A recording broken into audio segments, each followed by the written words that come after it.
Hello friends, എല്ലാവർക്കും സ്വാഗതം പുതിയ വീഡിയോയിലേക്ക്. ഇന്ന് ഞാൻ വന്നിട്ടുള്ളത് രുചികളിൽ കെങ്കേമനായിട്ടുള്ള തലശ്ശേരി ചിക്കൻ ദം ബിരിയാണി റെസിപ്പി ആയിട്ടാണ്. എന്നും പറയുന്ന പോലെ വീഡിയോ കണ്ടിട്ട് ഇഷ്ടപ്പെടുവാണെങ്കിൽ ലൈക്ക് ചെയ്യുക, ഷെയർ ചെയ്യുക, കമൻറ്റ് ചെയ്യുക, ചാനൽ സബ്സ്ക്രൈബ് ചെയ്യാനും മറക്കരുത്. പിന്നെ ഫേസ്ബുക്കിലൂടെയാണ് വീഡിയോ കാണുന്നതെങ്കിൽ പേജ് ഫോളോ കൂടി ചെയ്യണേ. അപ്പോൾ നമുക്ക് നേരെ വീഡിയോയിലോട്ട് പോവാം. ആദ്യം നമുക്ക് റൈസ് കുക്ക് ചെയ്തെടുക്കാം. അതിനായിട്ട് ഞാനിവിടെ ഒരു അലുമിനിയത്തിൻ്റെ ചെമ്പ് അടുപ്പത്ത് വെച്ചിട്ടുണ്ട്. ഇതിലോട്ട് 6 ഗ്ലാസ് വെള്ളം ഒഴിച്ചു കൊടുക്കാം. ഞാനിവിടെ ഈ ഒരു ഗ്ലാസ്സിൽ 4 ഗ്ലാസ് ജോക്കർ കോല റൈസാണ് എടുത്തിട്ടുള്ളത്. ഒരു ഗ്ലാസ് റൈസിന് 1.5 ഗ്ലാസ് വെള്ളമാണ് വേണ്ടത്. ഇനി ഇതിലോട്ട് 4 ഏലയ്ക്ക, 6 ഗ്രാമ്പു, ഒരു കഷ്ണം പട്ട ഇട്ട് കൊടുക്കാം. ഇനി ഇതിലോട്ട് 1 ടേബിൾ സ്പൂൺ നെയ്യും 1 ടേബിൾ സ്പൂൺ സൺഫ്ലവർ ഓയിലും ആവശ്യത്തിന് ഉപ്പും ഒരു 1/2 ടേബിൾ സ്പൂൺ ഇഞ്ചി വെളുത്തുള്ളി പച്ചമുളക് ചതച്ചത് ഇട്ട് കൊടുക്കാം. ഇതൊന്ന് അടച്ചു വെക്കുകയാണ്. വെള്ളം നന്നായിട്ട് തിളച്ച് വരട്ടെ. ഇതാ വെള്ളം വെട്ടി തിളച്ച് വന്നിട്ടുണ്ട്. ഇനി ഇതിലോട്ട് റൈസ് ചേർത്ത് കൊടുക്കാം. ഞാൻ ജോക്കർ കോല റൈസാണ് എടുത്തിട്ടുള്ളത്. ഇതൊരു 20 മിനിറ്റ് സോക്ക് ചെയ്ത് എടുത്തിട്ടുള്ളതാണ്. ഇനി ഇതൊന്ന് ഇളക്കി കൊടുക്കാം. എന്നിട്ടൊന്ന് അടച്ചു വെക്കാം. റൈസ് കുക്കായി വരട്ടെ. ഇപ്പോൾ ഇതാ വെള്ളമൊക്കെ നന്നായിട്ട് വറ്റി റൈസ് നല്ല പെർഫെക്റ്റ് ആയി തന്നെ കുക്കായി കിട്ടിയിട്ടുണ്ട്. ഇനി ഇതൊരു സ്ട്രെയിനറിലേക്ക് മാറ്റി കൊടുക്കാം. എന്നിട്ട് ഇതൊന്ന് മാറ്റി വയ്ക്കാം. ഈ റൈസിൻ്റെ ഒരു പാകം എന്ന് പറയുന്നത് നമ്മൾ കയ്യിലെടുത്തൊന്ന് പ്രസ് ചെയ്ത് നോക്കുന്ന സമയത്ത് ഞെങ്ങുന്നൊരു പാകത്തിലായിരിക്കണം. ഞാനിവിടെ ഒരു 700 ഗ്രാം ചിക്കൻ നല്ലപോലെ ക്ലീൻ ചെയ്തെടുത്തിട്ടുണ്ട്. ഇനി ഇതിലോട്ട് 1.5 ടേബിൾ സ്പൂൺ മുളക് പൊടി, 1/2 ടീസ്പൂൺ മഞ്ഞൾപ്പൊടി, 1.5 ടേബിൾ സ്പൂൺ ഇഞ്ചി വെളുത്തുള്ളി പച്ചമുളക് ചതച്ചത്, ആവശ്യത്തിന് ഉപ്പ്, 1.5 ടേബിൾ സ്പൂൺ വിനിഗർ ചേർത്ത് കൊടുക്കാം. എന്നിട്ട് നന്നായിട്ടൊന്ന് മിക്സ് ചെയ്തെടുക്കാം. ഇതൊരു ഹാഫ് അവർ റെസ്റ്റ് ചെയ്യാൻ വേണ്ടിയിട്ട് മാറ്റി വയ്ക്കാം. ശേഷം നമുക്കിത് ഫ്രൈ ചെയ്തെടുക്കാം. ഇപ്പോഴത്തെ ഹാഫ് അവറിന് ശേഷം ഞാനിവിടെ ഒരു അലുമിനിയത്തിൻ്റെ ഉരുളി അടുപ്പത്ത് വെച്ചിട്ടുണ്ട്. ഇനി ഇതിലോട്ട് ചിക്കൻ ഫ്രൈ ചെയ്യാൻ ആവശ്യമായിട്ടുള്ള ഓയിൽ ഒഴിച്ചു കൊടുക്കാം. ഇപ്പോഴത്തെ ഓയിലെല്ലാം നന്നായി ചൂടായി വന്നിട്ടുണ്ട്. ഇനി ഇതിലോട്ട് ചിക്കൻ ഇട്ട് കൊടുക്കാം. എന്നിട്ട് ഫ്രൈ ചെയ്തെടുക്കാം. ചിക്കൻ്റെ ഒരു ഭാഗമെല്ലാം നന്നായിട്ട് മുരിഞ്ഞ് കിട്ടിയിട്ടുണ്ട്. ഇനി ഇതെല്ലാം ഒന്ന് തിരിച്ചിട്ട് കൊടുക്കാം. ഇപ്പോഴത്തെ ചിക്കൻ കണ്ടോ, 2 ഭാഗവും നല്ല പെർഫെക്റ്റ് ആയിട്ട് മുരിഞ്ഞ് അടിപൊളിയായി ഫ്രൈ ആയി കിട്ടിയിട്ടുണ്ട്. ഇനി ഇത് എണ്ണയിൽ നിന്ന് കോരി മാറ്റാവുന്നതാണ്.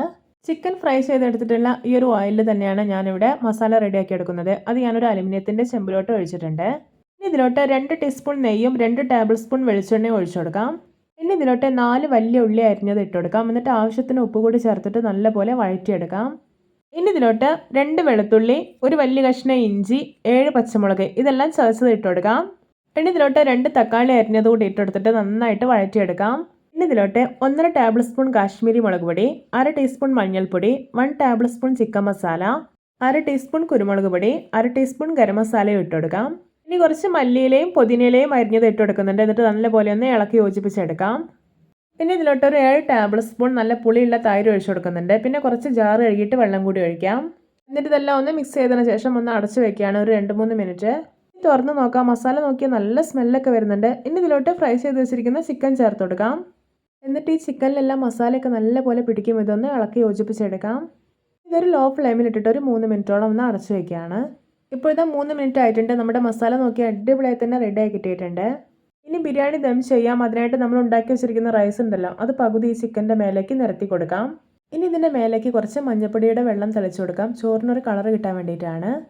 ഞാനിവിടെ കുറച്ച് കാഷ്നട്ട്, മുന്തിരി ഫ്രൈ ചെയ്തത്, ഒനിയൻ ഫ്രൈ ചെയ്തത്, പിന്നെ മല്ലിയിലും പുതിനയിലും അരിഞ്ഞത്, കുറച്ച് ഗരം മസാല ഇതെല്ലാം കൂടി ഒന്ന് മിക്സ് ചെയ്തെടുത്തിട്ടുള്ളതാണ്. ഇത് കുറച്ച് ഇതിൻ്റെ മേലേക്ക് നിരത്തി കൊടുക്കാം. ഇതിൻ്റെ മേലേക്ക് ബാക്കിയുള്ള ചോറ് കൂടെ ഇട്ട് കൊടുക്കാം. കുറച്ച് മഞ്ഞളുടെ വെള്ളം തെളിച്ചു കൊടുക്കാം. ഇനി ഫ്രൈ ചെയ്തിട്ടുള്ള അണ്ടിപ്പരിപ്പ്, മുന്തിരി, ഒനിയൻ എല്ലാം ഉണ്ടല്ലോ, അത് ഇട്ട് കൊടുക്കാം.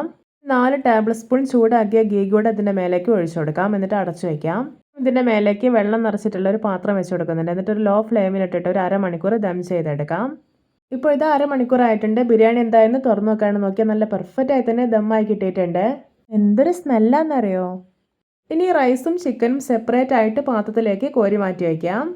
ഇതിൻ്റെ റൈസ് കണ്ട പരസ്പരം ഒട്ടിപ്പിടിക്കാതെ കട്ട പിടിക്കാതെ എത്ര പെർഫെക്റ്റ് ആയിട്ടാണ് റെഡി ആയിട്ടുള്ളത്. പിന്നെ മസാലയാണെങ്കിൽ ഒരു വെറൈറ്റി ടേസ്റ്റ് തന്നെയാണ്.